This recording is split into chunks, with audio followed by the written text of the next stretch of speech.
Com qual tipo de comunicação você se identifica? Quando alguém faz algo que você não gosta, você busca deixar pra lá porque acha que não vale a pena, ou mesmo prefere evitar a confusão? Só que com isso você acaba acumulando muita coisa ao ponto de, após tanto guardar, você acaba explodindo e se tornando uma pessoa agressiva e muitas vezes em situações desproporcionais? Ou você é uma pessoa que não leva o desaforo para casa, que fala, mas quando fala já fala de maneira agressiva, que quase sempre nesse modo de falar acaba gerando uma discussão, uma briga e deixa o ambiente mais pesado e muitas vezes acaba falando coisas que em algum momento você se arrepende depois e isso acaba afastando as pessoas de você. Ou você se identifica com um terceiro grupo, que são as pessoas que juntam essas duas coisas e que buscam falar as coisas que incomodam elas, mas de maneira sarcástica, irônica ou com brincadeiras. Normalmente não chegam a uma conclusão específica, não alcançam o objetivo e fica mal falada por ser uma pessoa que resolve as coisas desse jeito.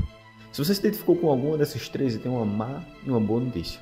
A má é que essas formas de comunicação possivelmente estão te prejudicando, seja nos seus relacionamentos amorosos, familiares, com amigos, trabalho, enfim. Ou você acaba se anulando ou explode de uma maneira que não resolve o problema e muitas vezes causa mais problemas ainda. A boa notícia é que eu vou te ajudar a ser uma pessoa assertiva nesse vídeo. A pessoa assertiva, ela consegue expressar o que sente e pensa sem desrespeitar o outro, mas também sem se anular. Esse tipo de comunicação fortalece os relacionamentos, melhora a autoestima, evita mal-entendidos e gera mais respeito e credibilidade. Só que tudo começa com os pensamentos. A forma como a gente enxerga uma situação e como a gente interpreta o comportamento das pessoas influencia diretamente na maneira como a gente se sente e reage. Só que aqui vai um ponto importante: pensamentos não são fatos. Eles são interpretações e nem sempre essas interpretações estão corretas. Imagina a seguinte situação: você enviou uma mensagem para alguém, a pessoa visualizou, mas não respondeu.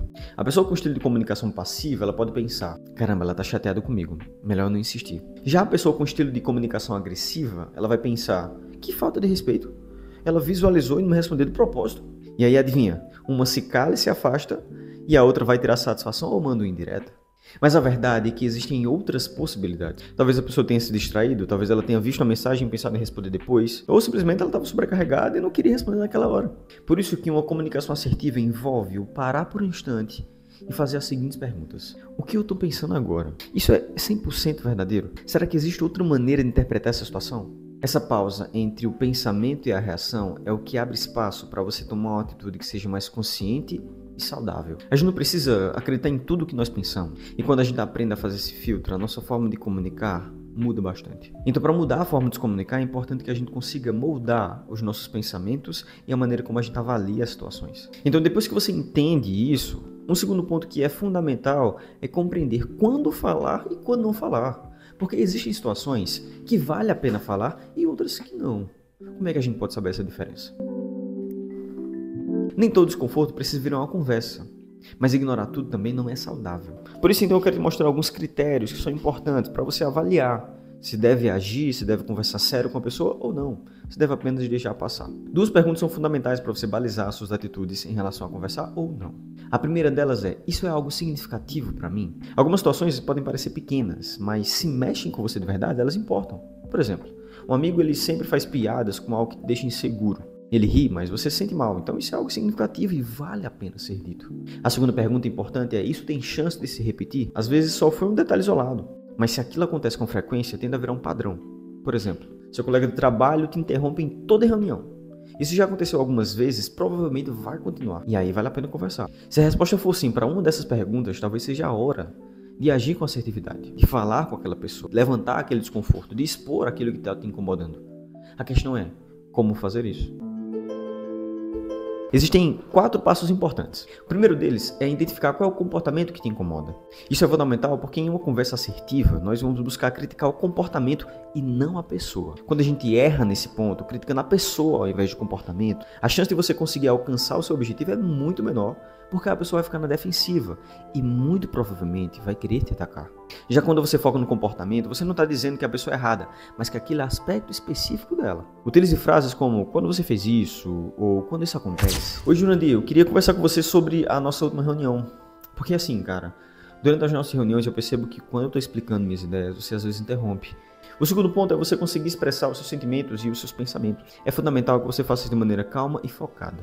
Se em algum momento você ficou tenso, com raiva ou triste, talvez seja melhor esperar um pouco para ter essa conversa. Obviamente, você não deve demorar dias. Faça no seu tempo.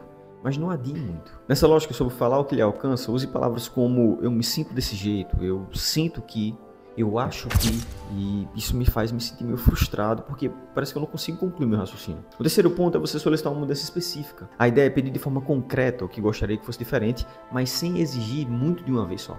Use frases como eu gostaria que, eu prefiro que, eu gostaria que você esperasse eu terminar de falar antes de comentar para que todos possam entender o que eu estou propondo. O último ponto é você citar possíveis consequências das mudanças. Deixar claro quais são os aspectos positivos que irão ocorrer a partir da mudança pode ser importante para ajudar na motivação. Use palavras como se você fizer isso, isso vai ajudar a... Se você faz isso, eu acho que nossas discussões podem ser mais organizadas e produtivas. O que é que você acha?